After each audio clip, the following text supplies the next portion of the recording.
Everyone, welcome to पढ़ के तो देख में सभी प्यारे प्यारे बच्चों का स्वागत है। क्या हाल चाल भाई, व्हाट्सअप, कैसे हो सब लोग? आई होप आप सब लोग एकदम ठीक हो। बहुत टाइम से ना बच्चे मैसेज पे मैसेज बहुत सारे मैसेजेस कर रहे थे कि मैम प्लीज़ एक बार ना 10th क्लास शुरू कर दो। तो ठीक है, सुन ली बच्चों की 10th क्लास का पहला चैप्टर शुरू हो रहा है लिटरेचर का। ग्रामर तो भाई सबके लिए चलती है, स्पेसिफिक नहीं रहेगी, बट लिटरेचर हम लोग बिहार बोर्ड के लिए कर रहे हैं। बिहार बोर्ड में 10th क्लास का लिटरेचर का ये पहला चैप्टर है। ठीक है, सिर्फ और सिर्फ 10th का है, कोई और क्लास के लिए नहीं है ये वाला लेक्चर। सो मेक श्योर कि आप लोग अगर 10th में हैं तो आप इसको एंड तक देखें। तो जल्दी से बता दो कैसे हो सब लोग फटाफट से। मेरा नाम राधिका सहगल है और मैं इंग्लिश पढ़ाती हूँ।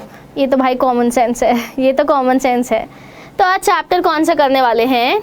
The pace for living. Pace क्या होता है? गति। पेस क्या होता है? गति, यानी कि स्पीड। तो अब एक बात बताओ, तुमको कभी कभी लगता है कि यार ज़िंदगी ना बस भाग रही है, ट्रेन की रफ्तार से भाग रही है, रुक ही नहीं रही है? कभी ऐसा लगा है कि ज़िंदगी बस भागती ही जा रही है, रुक ही नहीं रही है यार? Have you ever felt like that? तो आज का जो चैप्टर है वो यही सिखाएगा कि जो ज़िंदगी है उसको नहीं भगाना है, दिमाग की सोच को भगाना है, रफ्तार बढ़ानी है दिमाग की, ज़िंदगी की नहीं। छोटे छोटे पलों को एंजॉय करना है, बट दिमाग को सही रखना है, दिमाग की सोच को अच्छी स्पीड देनी है ताकि पता चल सके आसपास क्या चल रहा है, हमारे आसपास क्या चल रहा है, तभी पता चल पाएगा। तो आज हम पढ़ने के वाले हैं अबाउट द चैप्टर, और बहुत खास तरीके से लाई हूँ आज मैं आप लोगों के लिए चैप्टर। देखना क्यों लाई हूँ खास तरीके से, क्या ऐसा खास है। About the chapter explanation, author के बारे में भी पढ़ेंगे। तो हम लोग यहाँ पर about the chapter plus about the author पढ़ने वाले हैं। छोटी सी प्यारी सी क्विज भी कर लेंगे,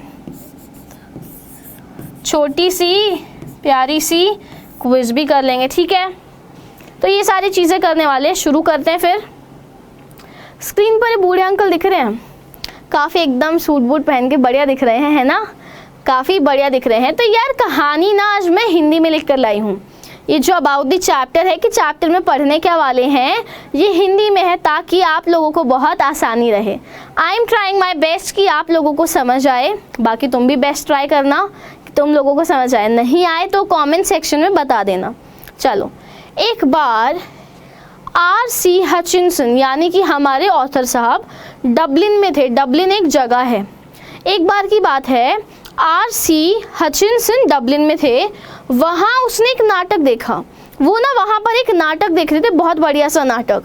एक बुजुर्ग व्यापारी नाटक में मुख्य पात्र था। एक बहुत ही बूढ़ा मर्चेंट उस पूरे नाटक में मेन कैरेक्टर था, यानी कि एक व्यापारी था, वो उस नाटक में मेन कैरेक्टर का रोल प्ले कर रहा था। वह अपने परिवार के सदस्यों के बुरे व्यवहार के कारण बहुत दुखी था। अब एक तो बूढ़े हो जाते ना जब पेरेंट्स, तो हम लोग ना, मतलब जो हमारी यंग जनरेशन है वो समझते हैं कि यार पेरेंट्स तो समझेंगे ही नहीं, ये तो हमारे फेज में से आए ही नहीं हैं, ये तो ऐसे ही बचपन से बड़े हो गए और बड़े से बुढ़ापे में आ गए। ऐसा तो नहीं है यार, ऐसा तो नहीं है। तो यहाँ पर वो बहुत बुरा महसूस करते हैं कि उनकी फैमिली उनको कैसे ट्रीट करती है।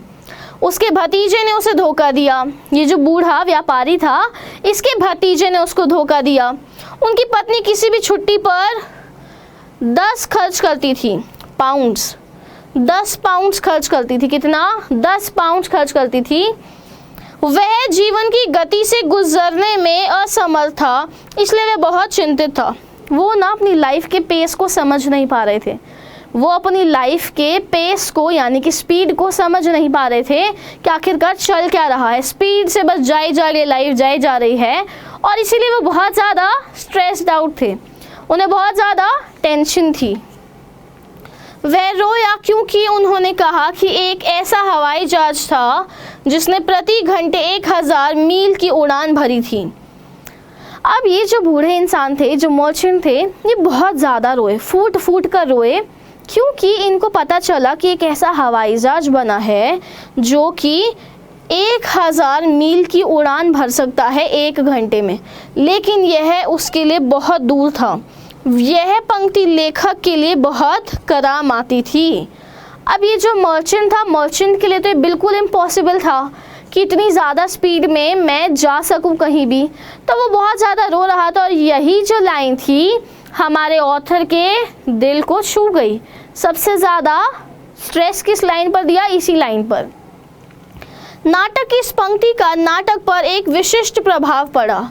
नाटक की जो लाइन थी ना कि मैं अपने जीवन के पेस को, गति को समझ नहीं पा रहा, मैं कभी ऐसा नहीं कर पाऊंगा, इसका ना नाटक पे बहुत ज़्यादा प्रभाव पड़ा।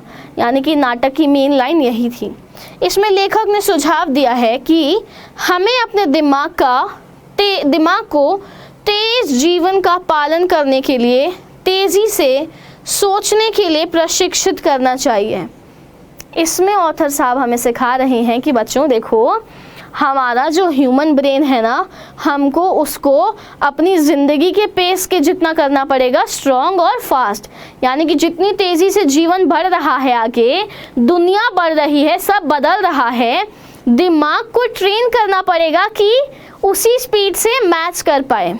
मतलब 2 पैर हैं, एक पैर पीछे एक पैर आगे, एक पैर पीछे एक पैर आगे, ऐसे होता है ना। अब दोनों साथ में चल चल के कैसे ही आगे बढ़ेगा, कैसे ही आगे बढ़ेंगे अगर ये दोनों पैर एक साथ चिपके रहेंगे।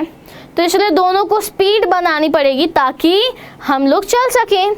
वैसे ही दिमाग को ट्रेन करना पड़ेगा कि पेस फॉर लिविंग के साथ मैच कर पाए। ठीक है, इतना समझ आया सब बच्चों को? जल्दी से कमेंट सेक्शन में बताएंगे कि हाँ मैम इतना समझ आ गया। आज जाते हैं अपने चैप्टर पर। तो अब यहाँ पर कहानी में मुख्य पात्र कौन है? कैरेक्टर्स मुख्य पात्र। पूरी कहानी में ये सीखेंगे कि हम लोगों को ना अपने दिमाग को तेज़ बनाना है ताकि सब चीज़ों के साथ मैच कर पाए उसकी speed. N elderly corn merchant, मक्के बेचने वाला व्यापारी था। मर्चेंट्स नेफ्यू मतलब भतीजा, मर्चेंट्स वाइफ, व्यापारी की बीवी। ये 3 मेन कैरेक्टर्स है, भतीजा, बीवी और खुद merchant. RC. Hutchinson, a British novelist उपन्यासकार जो बहुत बड़े बड़े ग्रंथ उपन्यास लिखते हैं, exhibits an exceptional flair for touching the sensitive issues of contemporary society। वो ना प्रदर्शन करते हैं आर.सी. हचिंसन एक एक्सेप्शनल फ्लेयर, यानी कि एक बहुत ही असाधारण स्वभाव। मतलब वो ना हमारे ऐसे इश्यूज उठाते हैं जो कोई नहीं उठाता और उसको बहुत अच्छे से बताते हैं दुनिया को। फॉर एग्जाम्पल कॉमन मैन के जो इश्यूज़ हैं वो सारे इश्यूज़ ये लिखते हैं और बहुत ही बारीकी से, खूबसूरती से लिखते हैं। With all its contradictions and paradoxes, विरोधाभासों और अंतर्विरोधों, यानी कि मैंने कुछ बोला और फिर मैं उसी को काटने के लिए कोई बात कर रही हूँ, दोनों बातें मैच नहीं कर रही, कॉन्ट्राडिक्शन होता है। ठीक है, डन। कोई प्रॉब्लम आती है तो यार कमेंट्स में बताना, आप लोगों को जवाब मिल जाएगा कमेंट्स में। ठीक है, कमेंट्स में जवाब मिल जाएगा। In the pace for living, RC. Hutchinson captures the agony of modern man. अब ये जो हमारा चैप्टर है इसमें ना आर.सी. हचिंसन क्या कर रहे हैं? आर.सी. हचिंसन, काफ़ी डिफ़िकल्ट नाम होते हैं यार, काफ़ी डिफ़िकल्ट नाम होते हैं बाहर वाले लोगों के। हमारे यहाँ देखो राम, सीता, गीता, परी, मीना, शाइस्ता, राधिका, अवंतिका, नीरजा, भव्या, अरे भाई अनगिनत आसान नाम है, बट ठीक है। आर.सी. हचिंसन ना दर्शाते हैं इसमें वर्तमान मनुष्य की पीड़ा, कि आज के टाइम में जो इंसान है, इस मॉडर्न वर्ल्ड में जो इंसान है वो कितना दर्द में है, वो कितना ज़्यादा पीड़ित है, He brings out how the fast movement of men, things and objects hurts the normal rhythm and exerts undue pressure on men, women and children। वो दिखाते हैं कि कैसे आदमियों का फास्ट मूवमेंट चीज़ों का और ऑब्जेक्ट्स का हर्ट करता है यानी कि प्रभावित करता है नॉर्मल रिदम सामान्य लय को, एक्सर्ट्स अंडर ड्यू अनुचित pressure on man women and children, यानी कि बहुत सारी लैंग्वेजेस, बहुत सारी डिफ़िकल्ट चीज़ें इसमें लग रही होंगी आप लोगों को, तो मैं सिंपल लैंग्वेज में बताती हूँ। इसमें वो दिखाते हैं कि कैसे एक बहुत तेज़ी से आगे बढ़ने वाले इंसान की स्पीड नॉर्मल इंसानों की स्पीड को, नॉर्मल इंसान, नॉर्मल आदमी, नॉर्मल औरतें, नॉर्मल बच्चों की स्पीड को नुकसान देती हैं। फॉर एग्ज़ाम्पल मेरे बराबर के लोग हैं सब, मेरा एक ग्रुप है, एक बंदा बन गया IAS, एक बन गया IPS और मैं घर में बैठी हूँ, मैं घर में ही बैठी हूँ, जबकि हम दोनों सब कुछ सेम करते थे, हम तीनों सब कुछ बढ़िया करते थे, पर वो दोनों आगे पहुँच गए क्योंकि वो बहुत ज़्यादा फास्ट थे, उनका दिमाग बहुत बहुत बहुत तेज़ी से चलता था, वो अपने इन्वायरमेंट में हर चीज़ अडेप्ट करते थे, समझते थे, और मैं नहीं करती थी तो मैं पीछे रह गई। एग्जाम्पल है, दिल पे ना लें कि मैम अब पीछे रह गए। तो यही चीज़ यहाँ समझा रहे हैं कि उन लोगों की भावनाएं ना मुझे अब चुभती हैं, तो वैसे ही यहाँ पर तेज़ भागने वाले लोगों की भावनाएं हमारे नॉर्मल लोगों की भावनाओं को हर्ट करती हैं, वो उन पे बहुत ज़्यादा प्रेशर क्रिएट करती हैं। I saw a play in Dublin not long ago यानी कि बहुत पहले, नॉट लिखा हुआ है यानी कि मैंने ना कुछ टाइम पहले ही, ज़्यादा टाइम नहीं हुआ, कुछ टाइम पहले ही डबलिन में एक नाटक देखा, in which the chief character was an elderly corn merchant, जिसमें मेन कैरेक्टर एक बूढ़ा कॉर्न मर्चेंट था, in a small Irish country town, जो कि एक स्मॉल छोटे आयरिश कंट्री टाउन में रहता था, आयरलैंड की बात हो रही है। He was a man of many anxieties, उस आदमी को ना बहुत सारी चिंताएं थी, एंग्जाइटी, चिंता, परेशानी, बहुत ज़्यादा टेंशन्स थी। हिज हार्ट वॉज डिकी यानी कि कमज़ोर, उसका दिल बहुत कमज़ोर था यार, उसका दिल बहुत कमज़ोर था। His Neiphiu was cheating him, उसका भतीजा उसे धोखा दे रहा था, His wife had the fantastic notion of spending £10 on a holiday. Notion यानी कि धारणा। अब उसकी बीवी इतनी खर्चीली थी कि हर जगह जाकर 10 पाउंड तो खर्चती थी। हर छुट्टी पे इसकी बीवी का श्योर तरीका था, एकदम रूटीन था कि 10 पाउंड तो कहीं ना कहीं खर्च कर आने हैं। All together the pace of life was getting too much for him. एक साथ अगर देखें ना तो उसको बहुत ज़्यादा लग रहा था कि यार हो नहीं रहा, यार काम नहीं हो रहा। उसको ये पेस ऑफ लाइफ बहुत ज़्यादा लग रहा था। And in a moment of despair, he uttered a great cry from the heart. और एक ना despair यानी कि दुख के पल में वो बहुत उदास था, वो बहुत दुखी था। एक दुख के पल में he uttered a great cry from the heart, यानी कि uttered मतलब निकालना, बोलना। उसने ना एक दुख भरे पल में बोला और बहुत तेज से रोते हुए बोला, They tell me there's an aeroplane now that goes at 1000 miles an hour. Now that's too fast. वो रोते रोते बोल रहा है कि लोग कहते हैं कि एक एरोप्लेन है जो कि 1000 मील जा सकता है 1 घंटे में। अब ये है एक्चुअल में बहुत फास्ट, मेरी ज़िंदगी से भी ज़्यादा फास्ट कुछ है और मुझसे हैंडल नहीं हो रहा कि how can people, things, objects can be so quick, so fast. कैसे हो सकते लोग इतने फास्ट? ये चीज़ इनको खल रही है। For me that was the most enchanting line in the play. Enchanting यानी कि जादुई, बहुत ही अच्छी। ऑथर कह रहे हैं कि नाटक में ना यही सबसे ज़्यादा अच्छी लाइन थी मेरे लिए। The man's complaint was so gloriously irrelevant to his own situation. Gloriously यानी कि चमत्कार पूर्वक, irrelevant यानी कि व्यर्थ। मुझे ऐसा लगा कि इस इंसान की जो शिकायत है वो बहुत ही बड़े तरीके से, गंभीर तरीके से इररिलेवेंट है उसकी खुद की सिचुएशन से, मतलब वेस्ट है, कंप्लीट वेस्ट है उसकी सिचुएशन से। एंड बिसाइड्स बीइंग कॉमिक यानी कि हास्यकार, हंसने वाली चीज़, और मतलब कॉमिक के अलावा भी It struck me as a perfect illustration of the way the Irish get at subtle truths by the most unlikely approaches.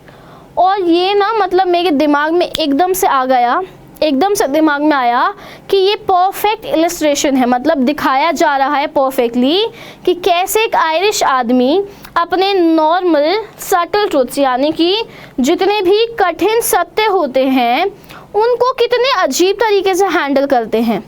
Unlikely का मतलब होता है अविश्वसनीय तरीके से, मतलब रियलिटी को एक्सेप्ट नहीं करते हैं, वो रियलिटी को एक्सेप्ट नहीं करते हैं। You saw what the old fool meant. तुमने खुद देखा कि ओल्ड फूल का मतलब क्या था। उसने क्या कहा, एक एरोप्लेन को अपनी लाइफ से कंपेयर कर रहा है यार, सीरियसली एक एरोप्लेन को अपनी लाइफ से कंपेयर कर रहा है। एरोप्लेन की स्पीड यार फ्यूल पर डिपेंड करती है, तुम्हारी स्पीड तुम्हारे दिमाग पे, बॉडी पे, हार्ट पे डिपेंड करती है। पर ये चीज़ समझ नहीं आ रही थी उस बूढ़े मर्चेंट को। यहाँ तक सबको क्लियर है? मैंने पहले ही बोला था कि इंग्लिश की क्लासेस शॉर्ट होंगी, ऐसा ना लगे कि भाई नींद आ गई, क्योंकि इंग्लिश है, सिर्फ थ्योरी है, सिर्फ थ्योरी है, इसलिए थोड़ी सी शॉर्ट क्लासेस रखेंगे। यहाँ तक सबको क्लियर है तो कमेंट सेक्शन में येस लिख देना। यहाँ तक सबको क्लियर है तो कमेंट सेक्शन में येस लिख देना। चलते हैं हम लोग क्विज पर। फर्स्ट क्वेश्चन है, the pace for living is written by, the pace for living is written by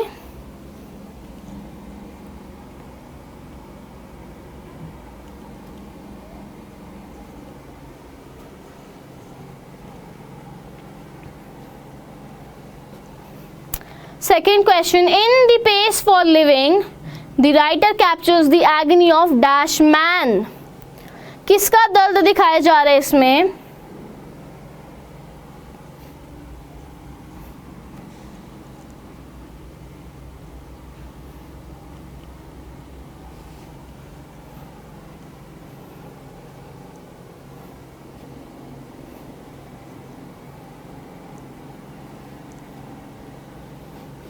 चलो आंसर देखते हैं। The pace for living is written by R C. Hutchinson. किसने लिखा है? R C. Hutchinson. Answer C part. Answer क्या होगा? C part. Next question कि इसमें किसका दर्द दिखाया गया है? मॉडर्न मैन का। किसका? मॉडर्न मैन का। तो आज की क्लास में हम लोग इतना ही करने वाले हैं। एक बार समरी देख लेते हैं।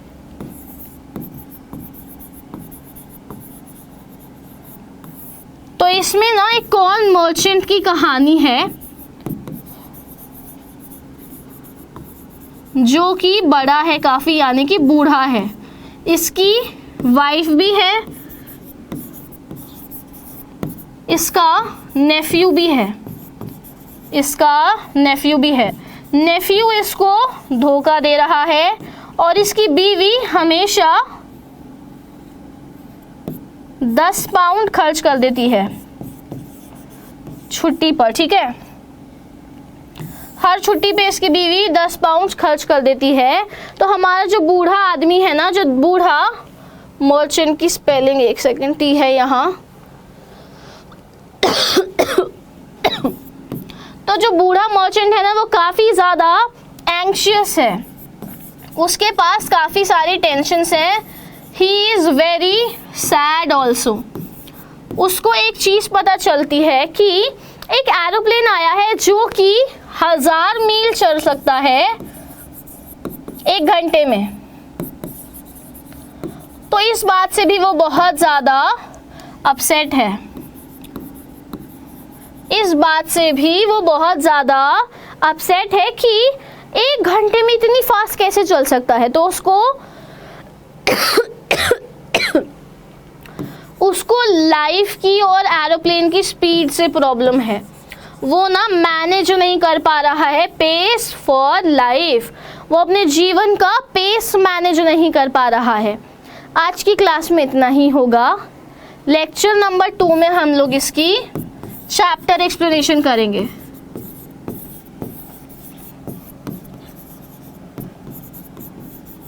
ठीक है, और हमारी जो 10th क्लास की लिटरेचर है वो ऑल्टरनेट डेज चला करेगी, ट्यूसडे, थर्सडे, सैटरडे, ठीक है, ट्यूसडे, थर्सडे, सैटरडे। तो आई एम एज्यूमिंग कि सेशन अच्छा लगा। Till next class, bye bye, take care.